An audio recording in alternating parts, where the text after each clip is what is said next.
Everybody wave hello. Okay, we're going to start the new opening. Here we are. Where does yesterday's future meet today's? Right here, right now. Here's Bonnie D. I see any shoulders moving here, kids? Come on. Where does yesterday's future land? When it finally shakes your hand, right at the edge of a brand new screen. Blink once and you know what I mean. The old world folds into a spark.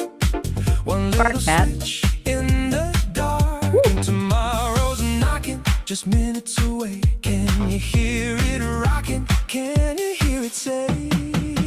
Technology revolution, Future of now. Future of now. Future of now. Future of now. There we go. Welcome, welcome, welcome. I'm Bonnie D. Still getting used to the new music. I love it. Guys, were you all dancing? Because I was just lost in the storm of jazz here. Pat, were you moving? Were you I was moving? moving. I was moving. Charles, did you feel that? Feel that jazzy beat? I was impressed. You were impressed. My feet were jamming. Okay. Okay. You got to take a shower. Mark, how about you? Were you jamming with it? My feet were on fire. Oh, okay. Well, you need to see a podiatrist then. Welcome, everybody, to Technology Revolution. I'm Bonnie D. Happy to be here. I have three very happy people, and they're happy because they're authors, they write, they're prolific, they have great imaginations, and they're joining me today to talk about this thing that some people hate, some people are afraid of. We're not either here. They're talking about AI as a tool, as something to help them, but not to do the writing. That's the important part of what we're doing today. So I'm going to welcome all of them with a special introduction. And when I call your name, just wave or do something so everybody knows who you are. Okay, I see us all on the screen here. So welcome to Technology Revolution, the future of now, where AI meets imagination. We'll explore the when, the where, and the how.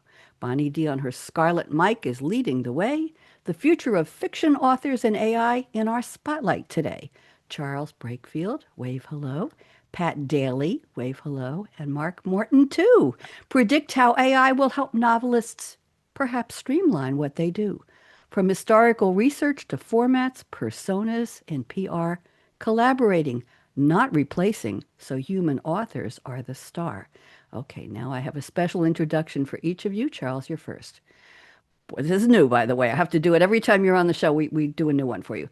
Born into an Air Force family, Charles learned to adapt and roam. Moving every 2 years, he thought a cardboard box was home. As the eldest son, responsibility arrived at an early age, while global moves and new horizons set the backdrop for his stage. From Germany to Texas, he learned to navigate each change, though a Frankfurt football jacket made civilian life seem strange. At UT, he loved learning, but refused one major to declare, making the dean's list while proving he'd do things with flair. From comic books to telecom, high-tech innovation called his name, Charles. Through cybersecurity, networks, and AI, he helped to shape the game. Long before today's AI buzz, Charles explored intelligence security's role, watching emerging technologies transform business goal by goal.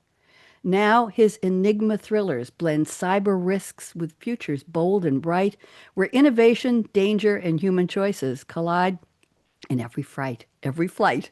Whether riding his Harley Swan or imagining tomorrow's next frontier, Charles brings us AI predictions through his futurist lens, so clear. Welcome. Did you like that one? I did. I won't need my any time in my happy place today after hearing that. That was good. Thank you. I'm glad. You're very welcome. You're very welcome. As I say, you're on so often, I have to redo it every time. And Sylvie and I work hard to update it and make it fresh. I like this one a lot. Here we go. Pat, you're next. All right. Raised in Seattle, Pat learned early some risks must be embraced, while others called adventurers forward to see how limits can be chased. Science, math, and aviation shaped the dreams Pat held so high, as astronautical engineering fueled ambitions toward the sky. At the U.S. Air Force Academy, future pathways came into view, then fighter jets and test flights taught what skill and courage can do. Expanding flight envelopes became a challenge Pat pursued, where physics writes the rules and every choice must be reviewed. From military service to startups, innovation stayed in Pat's sight, exploring human performance and technologies taking flight. Writing brought another risk, not involving speed or flame, but learning how to tell great stories and up the ante of the game. Now the Spark Chronicles blend science, heart, and futures drawing near, with characters facing challenges that make their choices dear. Whether hiking, traveling, or imagining tomorrow's next domain, Pat's AI's predictions will offer insights he'll be glad to explain. Pat, I hope you enjoyed that. I did. I'm almost embarrassed listening to it, though. That's no, you got a future doing this, Bonnie.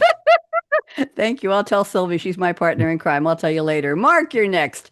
Raised on the Canadian prairies, Mark grew up in quite a crew. 3 sisters, 4 brothers, and foster children passing through. While others dreamed of farming, books and language called his name, Mark, as dictionaries and encyclopedias fueled his early learning flame. His love of words and culture led down an academic road where Shakespeare, history, and language became treasures to decode. A PhD in English literature helped sharpen his mind and his pen, while years of teaching students sparked new ways to learn again. For CBC Radio, Mark explored how language shapes what we believe, showing how culture and communication influence what we perceive. He wrote books exploring food, history, and the stories people share, revealing how words connect us across time and place with care. After raising 4 adopted children, his fiction took to flight, depicting dystopian worlds to explore what's wrong and what's right. Whether studying language, culture, or humanities changing terrain, Mark's AI predictions offer perspectives we'll be eager to gain. I hope you like that, Mark. I really like that. It strikes me that, Charles and Pat both have aeronautics experience. I don't. I like to keep my feet on the ground because There I you don't go. like That's flying. I'm with you, kid. So let me finish this with these vision-rich panelists. The future burns bright as AI helps novelists bring twisty concepts into the light. From complex story arcs to structure and to flow, how will AI lift the process so human authors still steal the show? And there you go. So how do I get a good grade for the opening, kids? That's really good. Yeah, You like that's that? Good. Mhm. Well Okay. done. top of the class. Thank you. Okay, I'll tell Sylvie. She's my partner in crime. So what I'd like to do is go around the table and have you connect the dots just a little bit more, please. So I'm going to go with Charles first, and then Pat in the open. Listen, somebody had to be first, somebody had to be third. Mark, it's just the way it goes. Okay. So Charles, I'd like you to connect the dots. Fill us in a little bit since the last time you were on. Just tell us a little more about what you've been up to, about Enigma, AI, anything you want to talk about. I'll give you about 3 minutes here, and then we'll go around the table and let's add a little more. Welcome back. Well, thank you. I got really animated at the end of last year. We're doing book signings, and everybody wanted to talk about AI, and so I said, well, let's put together a. I had 2 books on artificial intelligence, where the good guys are having to fight the bad guys who have usurped the all the good stuff that was going to happen, and they turned it around. So I made a box set on that, and somebody groused. I think it was you, now that I think about it, um, that there should be 3 books in that box set, not just 2. So I went, yeah, why don't I do a 3rd one? So that's what I'm doing. I've got that rough draft completed. We're at right at 52,000 words, and high probability we'll be able to launch it in August. That's lovely, and that's soon. But you've also written a children's book in the meantime. You want to tell everybody briefly what that's all about? Yeah, we had a challenge. That's kind of the way things work around here. Uh, I was asked to be able to write each week a something for Medium. Just a short, a couple hundred words, and bang done. And I got hooked on using the 2 characters that I really like, Trevor and Simone. They're actually dogs, but we turned them into life human beings. And I had a chance to be able to explore, the growth, the questions, you know, um, the the girl Simone, she's the challenging one. She likes to push the envelope, and Trevor's the one that's the logic. And oh no, this is the rules. And you get a chance to be able to bounce those ideas and those personalities off each other, and it made for a series of short little snippets and fun discussions. And then Very I nice. also I liked it so much. I said, let's go ahead and generate some still images, graphics Hmm. of the characters, and put them in the headers of each one of the chapters to help set the stage for what was going to come. And you So used AI for those images? yeah, yeah, I taught myself how to be able to tell it, give it a prompt, and take a look at it and say, okay, let's do this again. All right, this didn't work, and I got a chance to be able to try several different AI engines for the graphic output that they did. Nice. Some of them were too cartoony, some of them were just Yep. spot on, some were just too many, wielding too many axes, so that kind of thing. So you have to, it's the challenge is teaching it how to be able to produce something that's useful. And so That you I love like, that you that, like. yeah, That, that was would make for a good children's book in the age thank range you. from 10 to 15. Thank you very much. Very, very interesting. Let's go around the table. Pat, I'm putting you on mute, putting you back on speaker view, and I'd love to hear a little bit more about what you've been up to, Mr. Daly.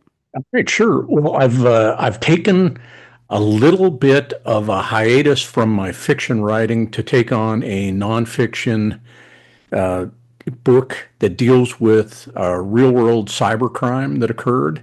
Uh, it doesn't really have any AI tie-in, although I could see where the nefarious people that commit these kind of crimes could easily multiply their unfortunate efficacy by using AI, and that's a little bit concerning. But I'm working on that. It's the first time I've worked with a co-author, so that's also interesting. And it's I'm finding myself in arguments that I never expected. Arguments over Oxford commas, for goodness sakes. It's whether or not what's appropriate and what manual of style are we using, APA or Chicago. It's a whole lot of fun. It's been very very different. We argue over happy versus glad sometimes. So that's what I've been working on. And I ask, how did you find this co-author, may I ask? And it's a human being, correct? Yep, human being, and I've known the individual for a long time, just through somebody I met through kids, and when they retired from their business life, they wanted to write the story of this cybercrime, and they reached out to me to help them with it, and so it's taken on some legs, and we'll see where it goes. Hoping to have the manuscript done and to the publisher by the end of the year, and then uh, maybe on shelves May timeframe next year. Thank you very much. Very, very interesting. Mark Morton, it's been a while. Welcome back. Let's put you on speaker view and let's find out what's new with you. Go ahead. Yeah, thank you, Bonnie. Well, I guess since I was last on, I won a national award for best science fiction or fantasy in Canada, because that's where I'm located. Um, I've got a manuscript with a publisher right now, and I should hear back from them within a couple of weeks. They've been giving me sort of positive murmurings, so I'm hopeful about that. In the meantime, I've been writing some short stories, and I even started writing what I'm calling a long prairie poem. It's about 1,500 lines, sort of about like I grew up on a farm on the prairies in Saskatchewan, Canada. Um, and there's sort of a genre of prairie poems that sort of goes north-south, like from Saskatchewan, Manitoba, Alberta, down into Montana, Minnesota, and so on. It seems to be a long-standing genre. So I'm really enjoying doing that because it's letting me, not just letting me, it's kind of prompting me or uh, forcing me to sort of not rethink, remember a lot of things from childhood and growing up there. And that's been fun. Did you say 1,500 lines? Yes. Okay. How did you decide that? Or were you just rambling? And I don't mean that word in a derogatory way, but how do you get to, I write poetry every week. I'm in an online poetry group and we get a prompt and Hmm. mine can be 15 or 20 lines depending on what format I'm using. I'm the class clown Hmm. most of the time. Everybody's very, very serious and I come out with these funny conversational stuff. Anyway, so how did you decide here's the question. How did you know when to stop?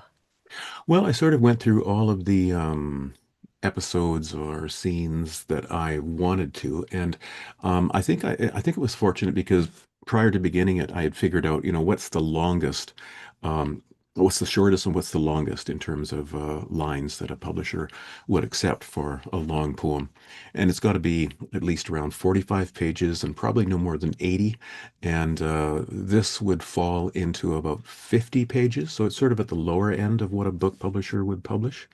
Um, Interesting. but yeah, it feels complete but not finished, if you know what I mean. I've got to go back, of course, Yeah. and work on it and make sure that it's all making sense and coherent. Is there a But format or a rhyme scheme? And I don't say that in any bad yeah, way, but no, no, no.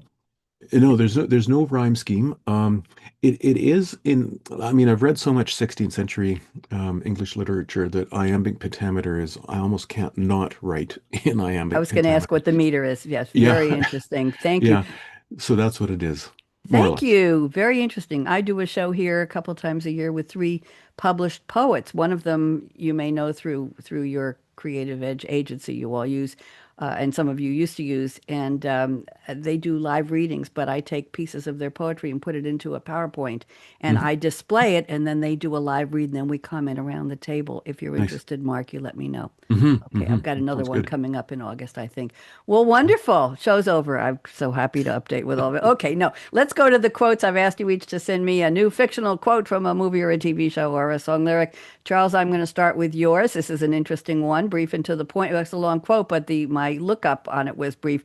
It was said by Sheldon Lee Cooper, PhD, SCD, played by the wonderful Jim Parsons, speaking to Raj Kuthrapali. I think you all know where this comes from, played by Kunal Nayyar. The Big Bang Theory, the CBS sitcom from 2007 to 2019. I was an avid viewer. This is season 3, episode 4, called The Pirate Solution. It first aired October 12th, 2009.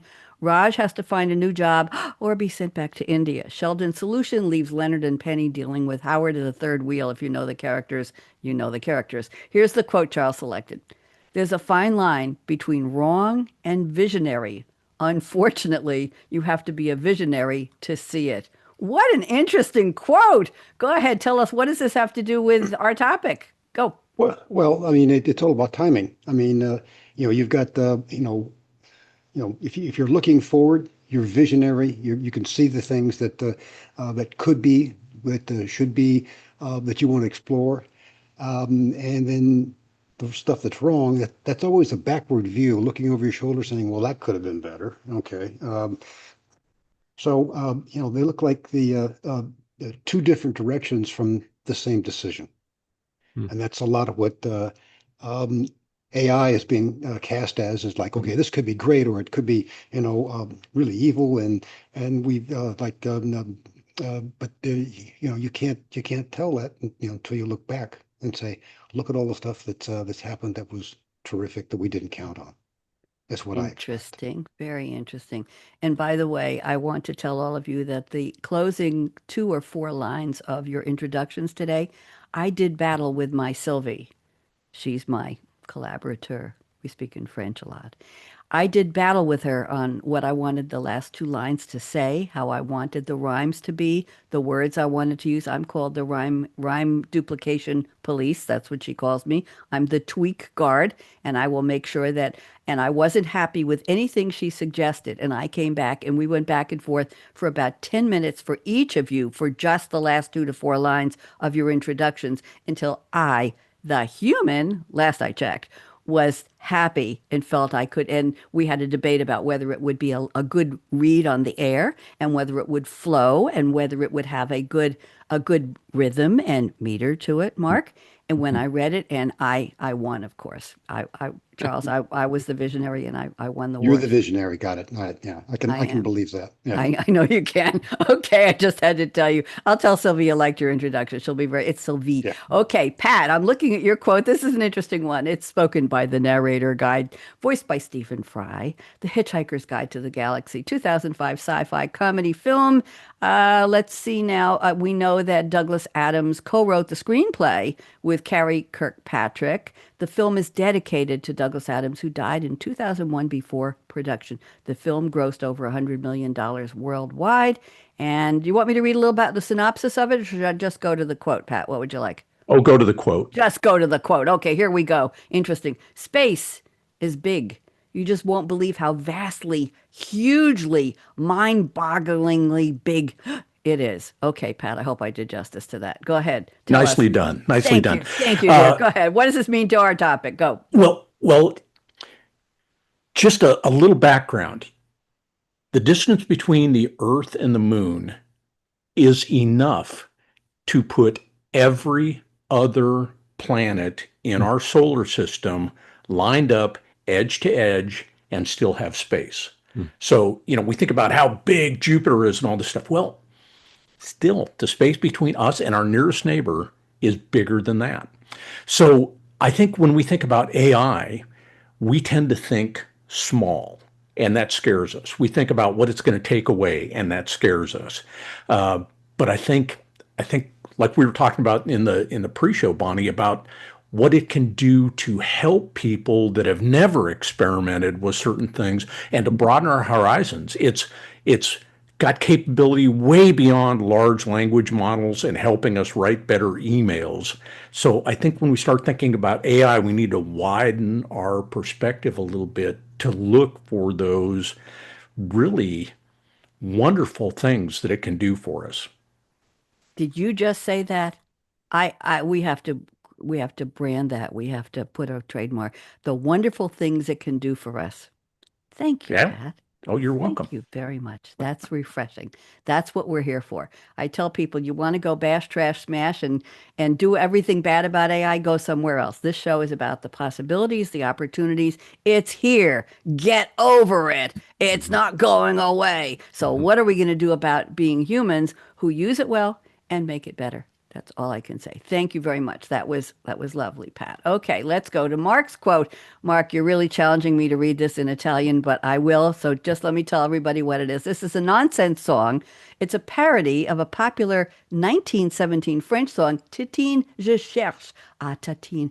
It's in Charlie Chaplin's Modern Times, 1936, part talkie. That's the part we're talking about. Satirical slapstick comedy film. It's produced, scored, co-edited, written, and directed by Charlie Chaplin. It was his last performance as the iconic Little Tramp. His character struggling to survive in the modern, boy, this is appropriate for us, the modern industrialized world, blah, blah, blah, blah, blah. And the song, I'm looking for it, Titine, Je cherche à Titine, I look for in French, was first sung by Frenchman Léo Donny Derf with lyrics by blah, blah, blah. You wouldn't know the names. Chaplin sings a gibberish song with elements of English, French, Italian, Spanish that makes no sense.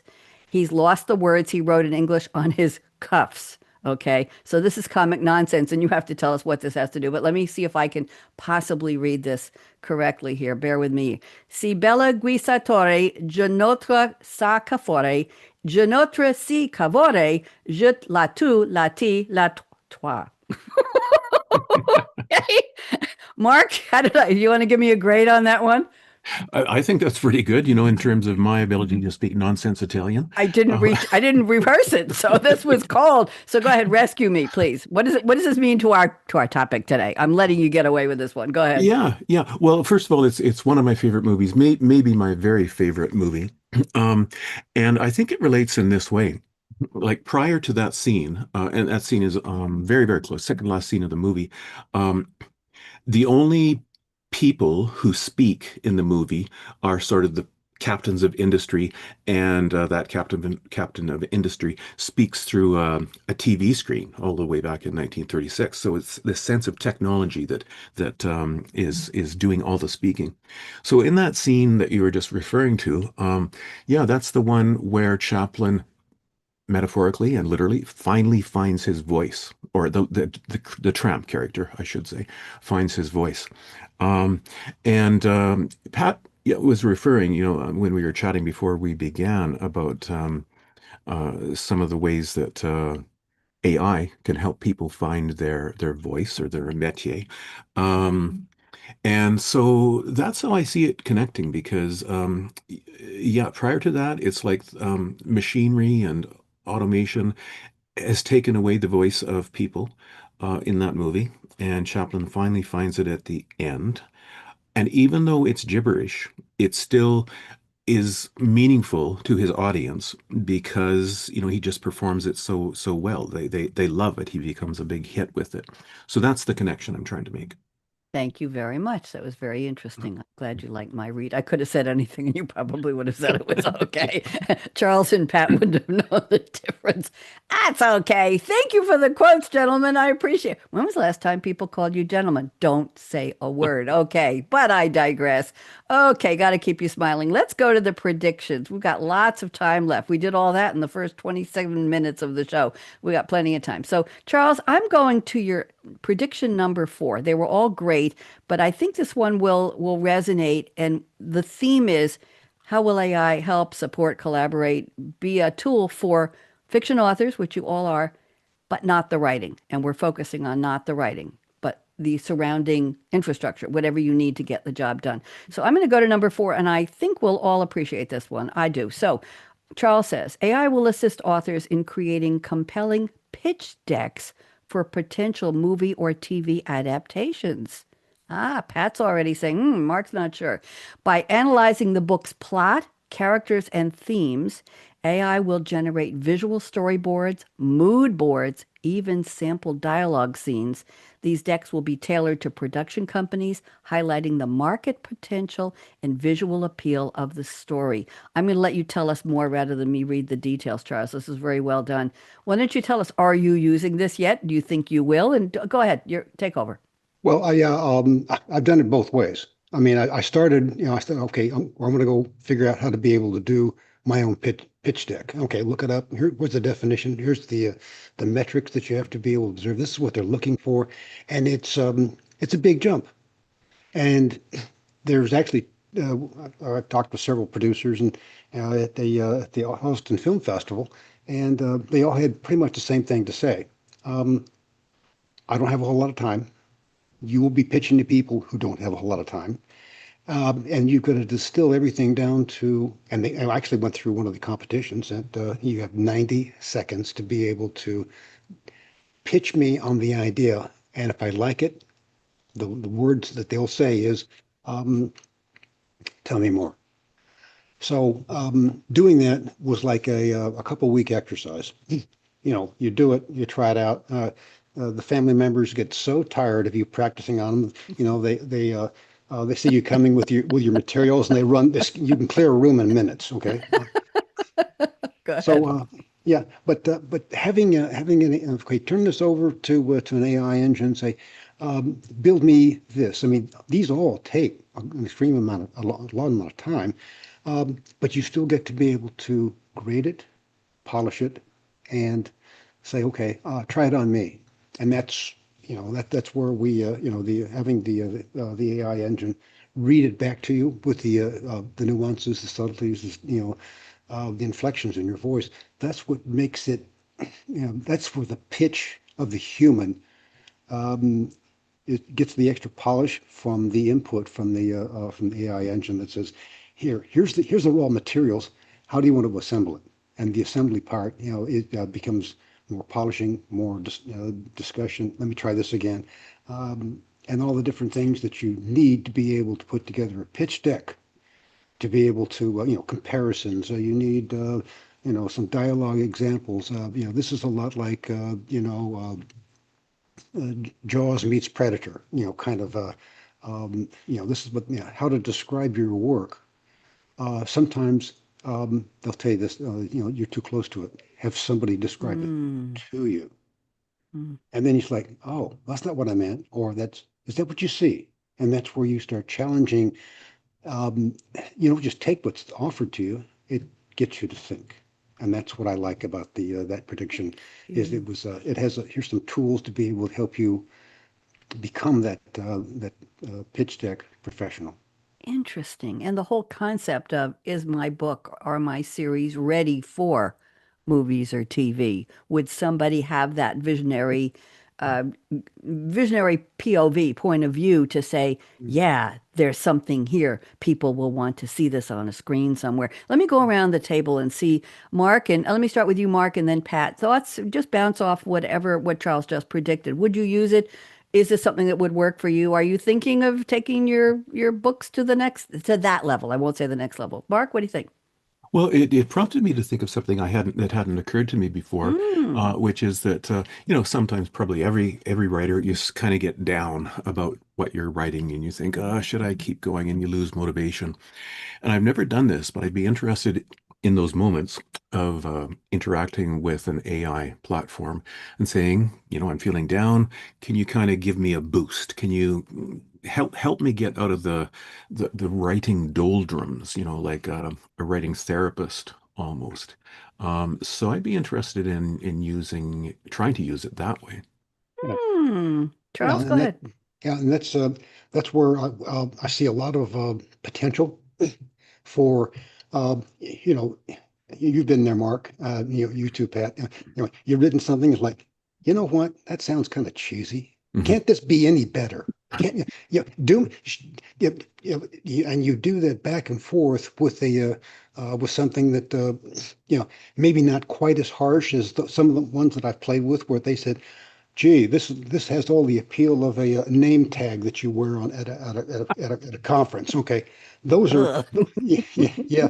Okay, all right, these work. Okay, I need something more encouraging than that. Okay, so uh, but to be able to challenge it and have you challenged, think, can't they make help me make this better? What did I do? Where did I lose the traction that Mhm. I started with, and I could see that it being quite valuable and innovative. I mean, if nothing else, it'd just be fun being able to debate yourself, There is because fun. because it's like, okay, you want abuse, I can abuse you. You want advice, I can give you advice. I mean, Talk back to me, please. yeah. I'm in the doldrums and I'm lonely. Talk back. I'm going to stop there because I want to see what Pat has to say, and then I have a comment. Thank you, Charles. Pat, Mhm. what do you think? Would you use this? Do you use this? Are your I books ready for movies? oh, I think they are. They There you are, but go.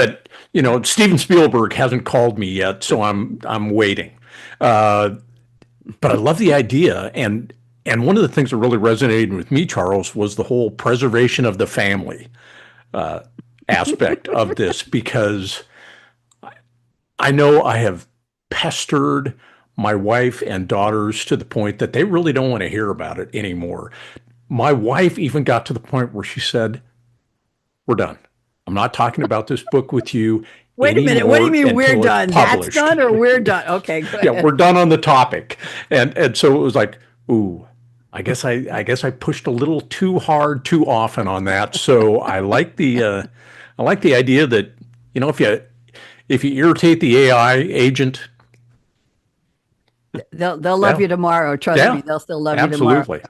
I want to go back to the 90-second part, Charles, about the pitch deck, Yeah. separate from the needing a psychologist to get you out of the doldrums Mhm. and alleviating family angst because you've gone to them too often. The 90 seconds, to me, that's a distillation of saying, what have you got here that I could present to somebody in 90 seconds and tell them what's on your pen, what's in your heart, what is the core, the guts of this story that would make it compelling enough for somebody to say, Spielberg, you better call Pat Daly. So that's my Yeah. point. So go back to that 90 seconds, Charles, just briefly before we move on. I want to know more about Yeah. that. Um, all the producers that I spoke with at the film festival, they all said the same thing. I said, I'm not going to read your book. Nobody's going to read your book. You've got to tell me in 90 seconds, and it better be crisp, great bullets, enthusiasm. I need to see the vision that you have in that time frame. Otherwise, I got 10 more people right behind you. And if they do it correctly, their book gets pitched and it goes on and on and on because here's a producer. Okay, I need a director, and that pitch deck is your business card. Well put. There's see, we end up with iconic moments here. That was another one. That was great. Thank you. Very well done. Okay, let's move on. Charles, you didn't know I was going to react like that to that one. There was so much. That's why I like the roundtable part of my show where we get to talk about it because we all brought out different aspects of what resonated with each of us on our own level. So thank you very much. Pat, I'm going to your prediction number 1. I like this. A little interesting, a little different here. You say authors will use AI to create interactive avatars. Instead of just sending out newsletters, authors will train their author bots or conversational clones on their complete backlist and personal writing style. Readers will be able to, quote unquote, I like my air quotes, chat with the author's AI to discuss lore, ask about the Easter eggs, or debate character decisions in real time. This is really packed. Pat, you want to literally unpack it for me, please? Yeah, we'll go yeah, around absolutely. Go ahead. You go to a book fair and it's a lot of feast or famine. There's a lot of times where you're standing at your book table or your display doing nothing. But then suddenly 5 or 6 people will come by. Some of them are already fans. They've already read your stuff and they really want some time with you. And I love to give them that time. But at the same instant, I am ignoring the others who have come maybe with cash in hand, to acquire some of my work. So I think if you can do this and you can do this online, because I spam out stuff on my website, on my socials, and unless you get a reaction, it's always hard to know where it's gone or if it's even been considered. And yet, if you can do a reasonable facsimile of you as an author, then you can interact with everyone that's ever picked up your book or ever read your book and had a question about like, well, why did Farrell do this? Or that doesn't seem in character. And I know like Orson Scott Card has his Hat Track River site where he invites readers to interact with him as he's writing. So they get to see early drafts.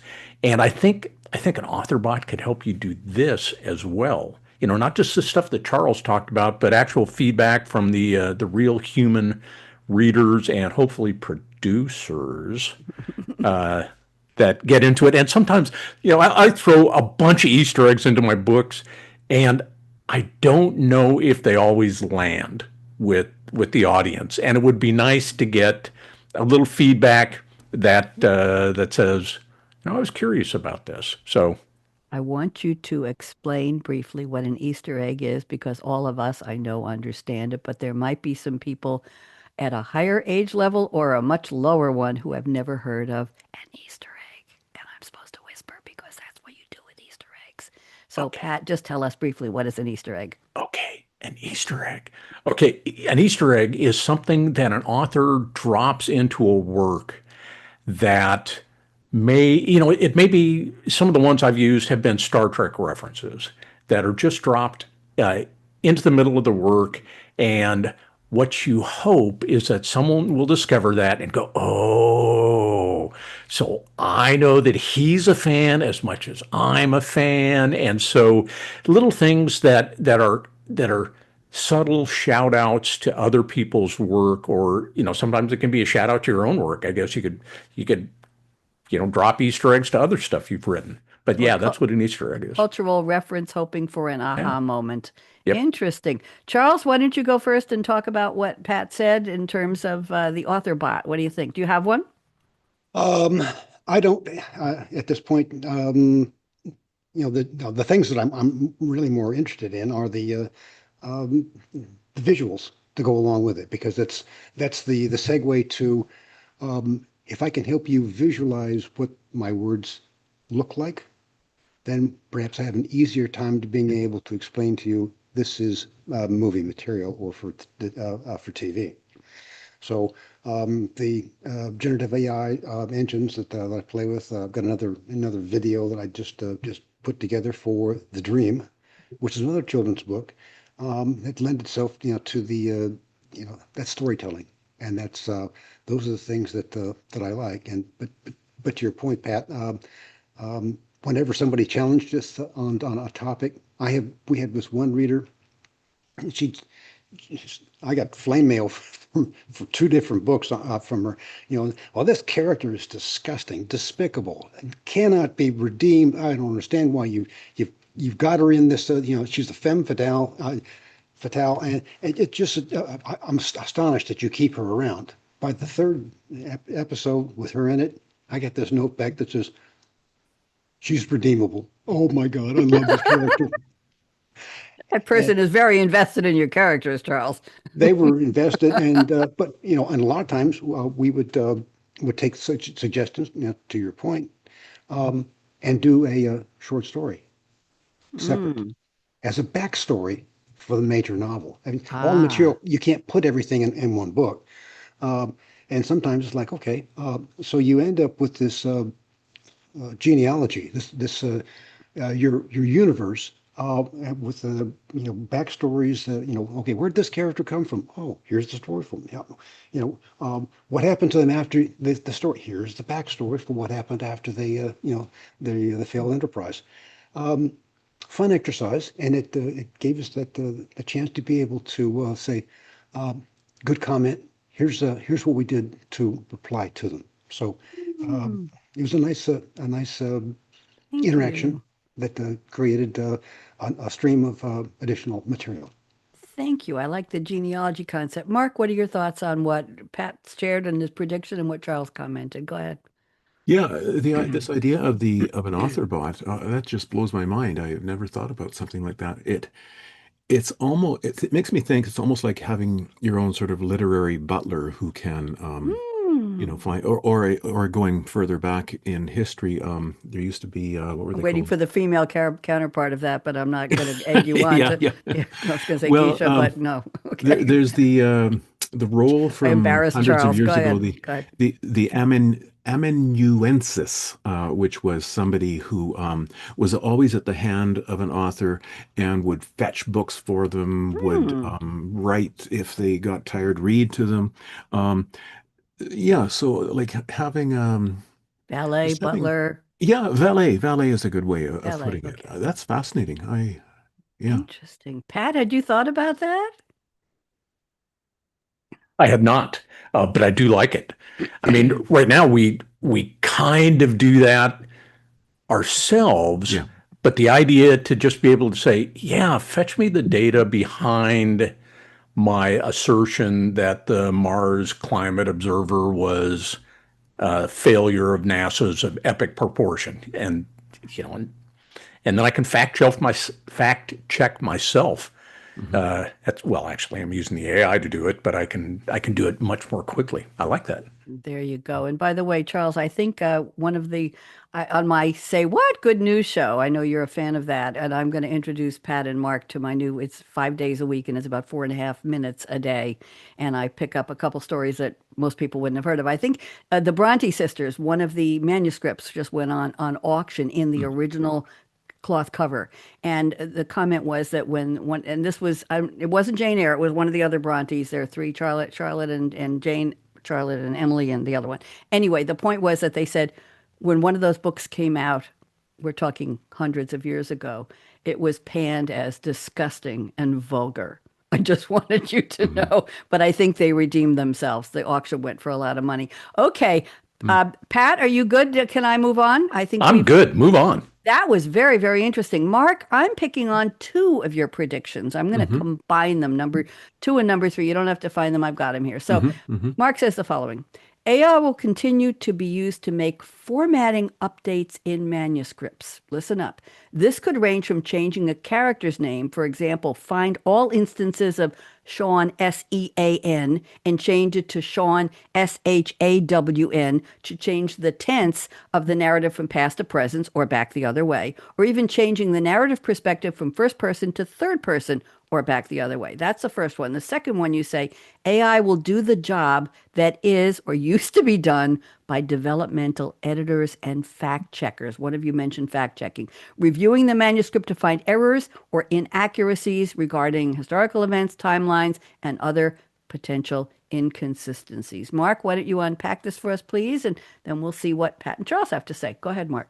Yeah, I guess the metaphor that I had in my head was almost as if the manuscript that you've written, um, that it becomes a spatial thing and it allows you to kind of walk around it and look at it from different angles in the sense that, you might say to yourself, yeah, what would this sound like in third person instead of first person? Or what would this sound like if I put these events in reverse order or something like that. So I think it yeah, it allows you to have different perspectives on the novel and to see what's working, what's not working. I'm not saying that the AI engine would make those decisions for you, but it would just facilitate your ability to think about it in different ways. And yeah, and then as far as the doing the work of developmental editors and fact checkers. I mean, the better, the cleaner a manuscript can be when you send it to a publisher, the better. So if they don't have to spend a lot of money hiring a developmental or a fact checker, that's great.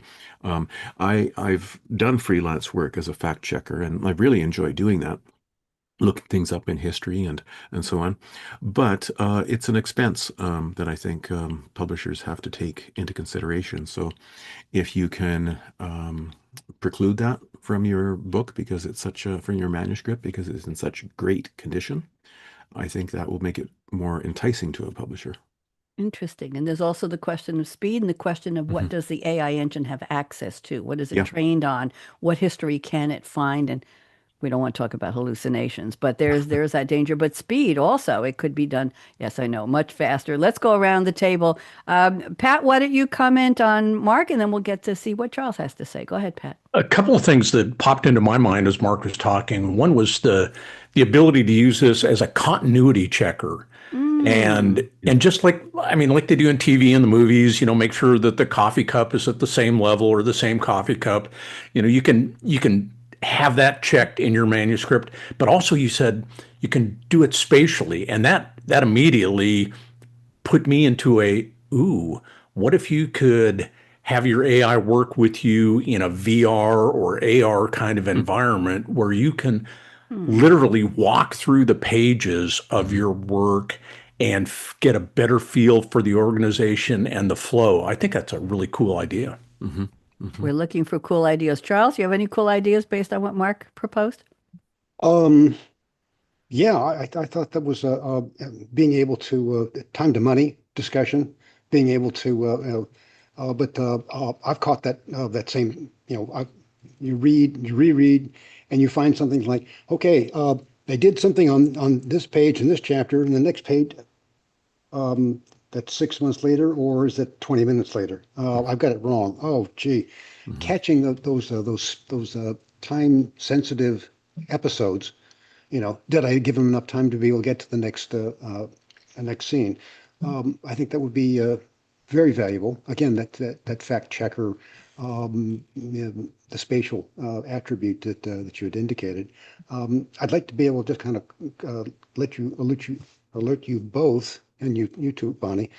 There's a gentleman out of Canada, John Teague, and he has a product that basically will do that AI bot assignment that we were talking about earlier. Hmm. And the way that they build it, they basically build it so that it sounds like you. Hmm. And you have to teach it to be able to respond like you. So, and you give it your voice so that if you're going to use it for, that character interaction discussions for, somebody said, geez, this evil character you had, or this peculiar data center called the Bonnie data center. Where did you come up with that idea? And that's one of those things. It's like teaching it your voice and how to be able to respond so that it sounds and works like you do. Thank you. That's a very, very powerful tool that he offers. Very interesting. Mark, anything you want to say back? We got about 4 minutes left, and I have something I want to talk about before we close. But Mark, anything back to your colleagues on the panel? Well, again, just occurred to me, and it's maybe more something that scholars or academics would do with an author's works, which is if they had access to all of the different drafts of an author's given novel, I think AI could be really useful in helping them sort of study how the author developed it from stage to stage, what decisions they made, how it grew. I think that would be really, really interesting. Thank you. Thank you all for your great predictions. I decided on Monday night my creativity show, which I now call the Creativity Spark Show. Pat, I just wanted you to know that there is a Creative Spark podcast for teachers to bring more energy into their classroom teaching. I discovered, but I'm riffing on the name. Anyway, the point was that my guests, who are mostly nonfiction authors on my Monday show, we talk about creativity and our muses and our habits and our styles and how we write. Do people write handwriting on sticky notes? Do they dictate? Do they use a tablet? Do they write inside? Do they write in the middle of the night? How do they get their ideas? We talk about that. And I realized it had become a workshop where we were sharing ideas around the table. And that's just what I've experienced with the three of you. Because these predictions weren't just, oh, yeah, I like it, I don't like it, it's good, it's not, I've never used it, move on. You've all absorbed and we've reflected on each other's predictions. I don't think I've ever seen it done to that level that the three of you just did. And you made me very happy. I want you to know that. Also, as far as training AI, I have to tell you, breaking news here. I did on my Say What show this morning. Charles, you'll see it when you watch the show. There's a company based in Germany that will send you two college-age kids with baseball caps and a camera on and Clorox wipe-its, and they will clean your house or your apartment for free, and they'll send you a chef who will prepare a gourmet Bronzino lunch for you, all for free with a baseball cap on, and they have cameras. They send the footage to an AI lab to analyze it, to train robots that will be able to do house cleaning for you. The people who do the service are paid about $30 an hour. That's whatever, I don't know what city they're in, but I thought that was very interesting. They want to see how the chef turned the fish in the pan and how he did. They want to know the arm movements. It's something echo human, something like that. So that is happening. So let's go around the table. I don't know why I told you that, but I did. Okay. Charles, since you were first, let's make you first. I want to know, what's your favorite book of all the books you've written? Do you have a favorite book that you just want to tell in 1 minute, tell everybody about? That's all we have is 1 minute per each. Actually, 40 seconds. Go ahead.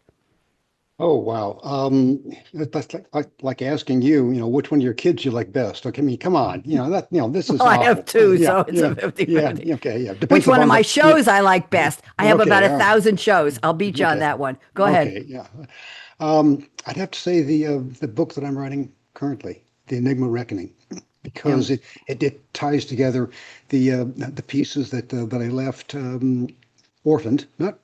That's not quite fair to say it that way, because I don't like leaving cliffhangers. I don't like them, and I won't deliver that to the readers. So, but there was room for what happens next, and I like that attribute. Pat, favorite book you want to tell people about? Probably my favorite is my latest one, Embers, and Okay. it's the conclusion of the conclusion, to steal Bonnie's air quotes, uh, of I'm real the good Spark at that. Chronicles. Yeah, Thank you. because I finally wrap up a lot of the story arcs that started in the first book, and there's a bit of a satisfaction to going, okay, Good, good, good. All right. done. Mark, what's your favorite book? We're running out of time. It's the one that is currently with a publisher. It's called The Child I Once Was. And I think the reason I really like it is because you mentioned that my wife and I adopted four older children.